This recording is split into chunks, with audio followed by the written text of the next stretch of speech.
네, 안녕하십니까. 보험설계사 이종범입니다. 방금 영상 보신 거, 그 영상에 그 오토바이 그 사고 당하신 분이, 저한테 이제, 현재 의뢰를 주신 분이고, 제가 지금 그 교통사고 합의를 좀, 도와드리고 있는데요. 이분이 이제, 실제 퇴근하는 길에, 오토바이를 타고 가다가, 그런 사고를 당하게 된 거예요. 정말 아찔한 사고인 것 같고, 이분은 이제, 이 사고를 통해서 지금 이제 팔목 골절이 이제 있고, 그 다음에 사고로 인해가지고, 발 한쪽을 지금 수술을 하게 됐습니다. 지금 이제 합의를 제가 어떻게, 봐드리고 있는지, 아직 지금 합의를 다 종결된 건 아니거든요. 지금 과정 중에 있는 건데, 그 내용을 좀 담아서, 여러분들께 좀 이렇게 알려드리고 싶고, 그 다음에 또 제가 이런 서비스도 해드리고 있다는 것을 좀 보여드리고 싶어가지고 오늘 영상 찍게 되었습니다. 이 오토바이를 몰던 이제 차주분이 실제 이제 퇴근길에 난 사고여서 이 사고는 산재 처리가 우선 가능합니다. 그리고 여러분들께서 영상에서 보셨듯이 그 차가 쭉 들어오면서 제가 봤을 때는 그 중앙선 침범해가지고 불법 유턴하려고 했던 것 같아요. 그러면서 불법 유턴 하다가 그 오토바이가 오면서 여기를 치고 이렇게 간 거죠. 해가지고, 이제 자동차 사고 자체는, 상대방 쪽이 이제 100% 과실이고, 뭐 그런 상태입니다. 그러면은 산재보험에서도 혜택을 받을 수 있고, 자동차 보험, 이제 자보라고 얘기하는데, 자보에서도 혜택을 받을 수 있거든요. 그러면은 이것들을 어떻게, 합의를 금액을 산정해가지고 받아야 되는지 얘기를 좀 해드리겠습니다.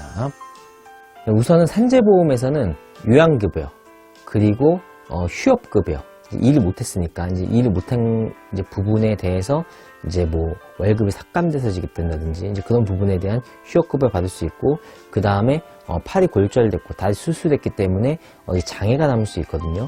그러면은 장애급여, 이 총 3개를 갖다가 산재에서 보상을 받을 수 있습니다.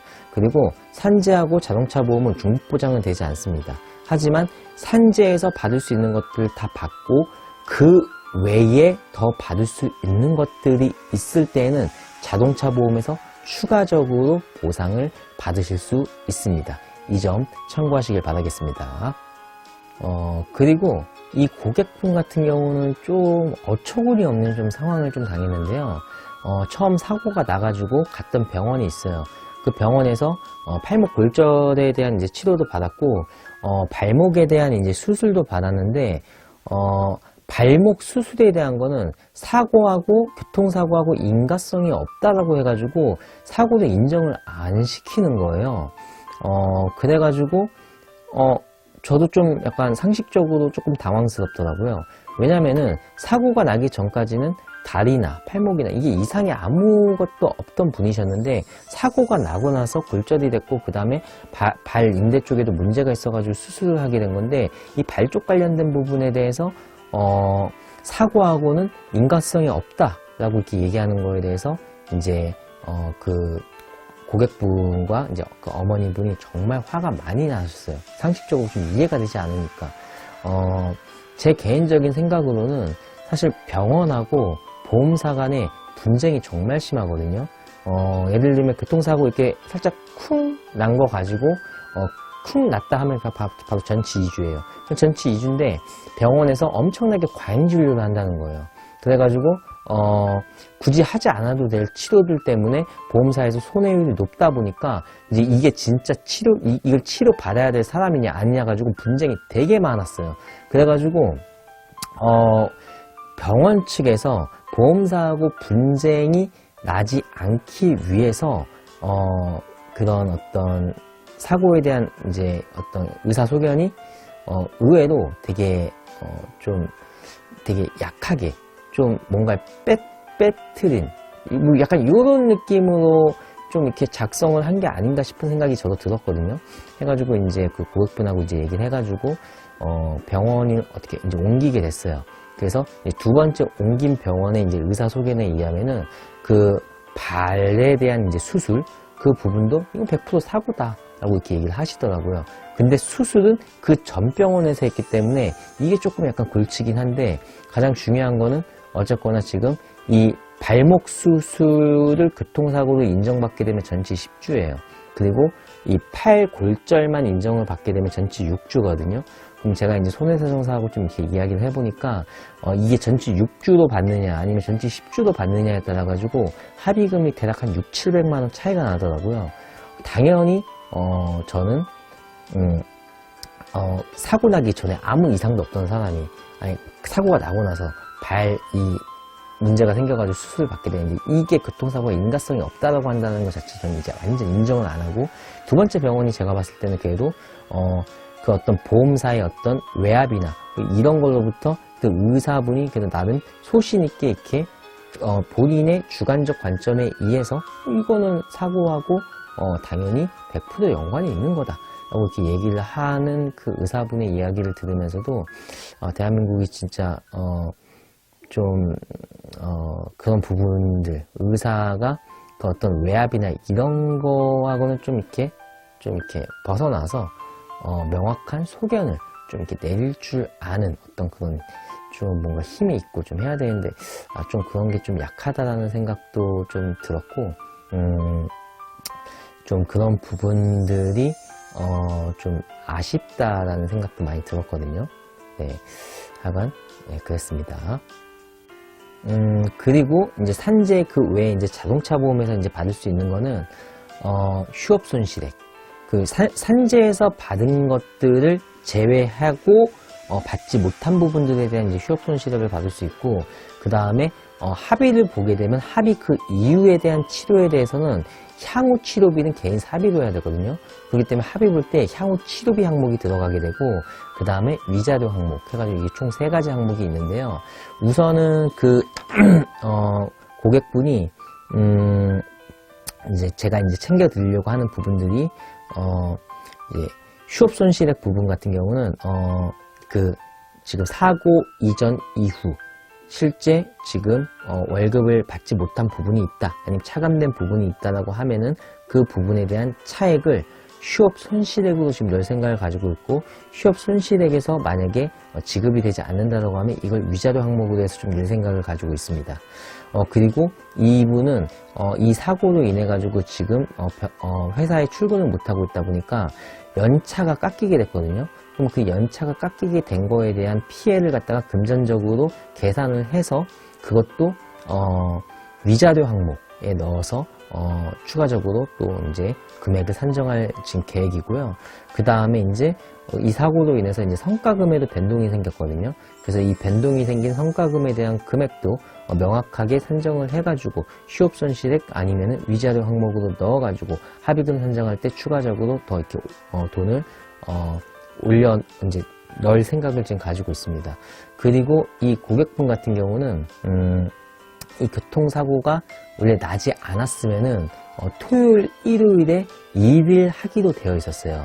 그러면은 어떻게 보면은 그 시간 외 수당을 갖다가 또 따로 받을 수 있는 게 있었는데, 사고로 인해서 그 일을 나가지 못하면서 지금 그 그 부분에 대해서 당연히 아무런 돈을 받지 못했죠. 당연히 일은 하지 않았기 때문에 돈을 받지 못한 건 맞지만, 이 사고가 아니었다라고 하면은 일을 할 수 있는 상황이었고, 하게 됐으면 그 부분에 대한 비용을 받을 수 있는 거거든요. 이 부분에 대해서도 저는 보험사에게 참작을 할 수 있게끔 해가지고 합의금 산정하는데 금액을 단가를 올릴 생각을 가지고 있습니다. 그리고 지금 교통사고로 인한 어떤 후유증으로 인해 가지고 고객분이 이제 신경정신과 치료를 좀 받으면서 어떤 심리적 안정이라든지 어떤 정신적 충격으로부터 좀 이제 벗어나기 위한 지금 신경정신과 치료를 받고 계신데, 이 부분도 위자료 항목으로 명확하게 금액을 산정해 가지고 합의금에 올릴 생각을 가지고 있습니다. 그리고 이 고객분 같은 경우는 지금 이 사고로 인해 가지고 회사에서 이제 1년에 한 번씩 자기 개발의 목적으로 무슨 카페테리아 복지식으로 해가지고 1년에 100만 원씩 이렇게 지원을 해준다고 해요. 근데 이 사고로 인해 가지고 그 복지 차원에서 지원되는 그 금액, 100만 원이라는 금액이 차감돼서 이제 받게 된다고 하더라고요.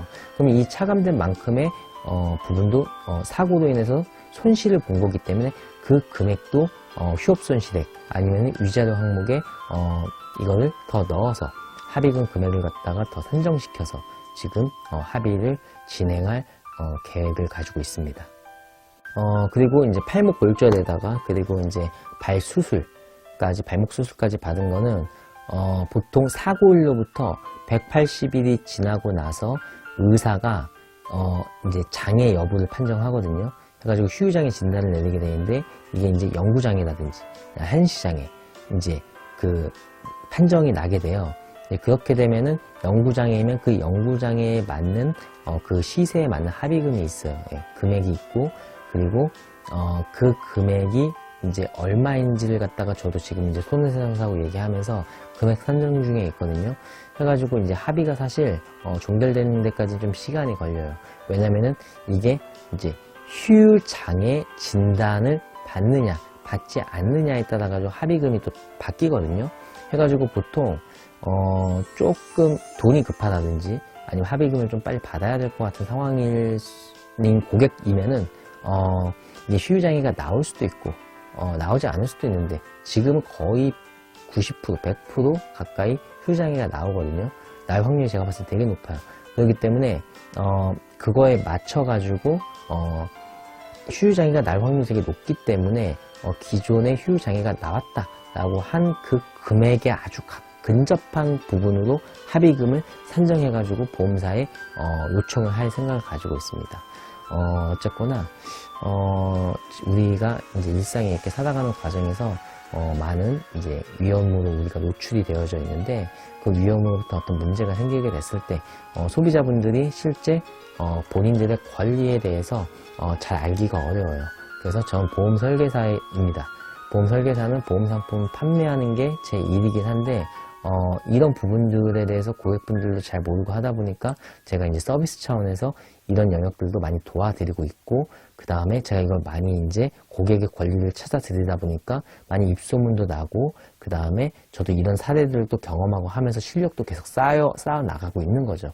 해가지고 지금 현재 합의 진행 중에 있고 이 합의가 잘 온전하게 잘 종결될 수 있게끔 최선을 다해서 고객분을 도와드릴 생각을 가지고 있습니다. 네, 오늘 영상은 여기서 마무리하는 걸로 하고 혹시라도 지금 이런 비슷한 상황들이 생기게 됐을 때 저한테 유튜브 댓글이라든지 연락처 남겨놓을 테니까 문자라든지 연락 주시면은 제가 잘 도와드릴 수 있도록 노력해 보도록 하겠습니다. 새해입니다. 새해 복 많이 받으시고 2023년 모두 좋은 일들 가득하시길 바라겠습니다. 영상 시청해 주셔서 감사합니다.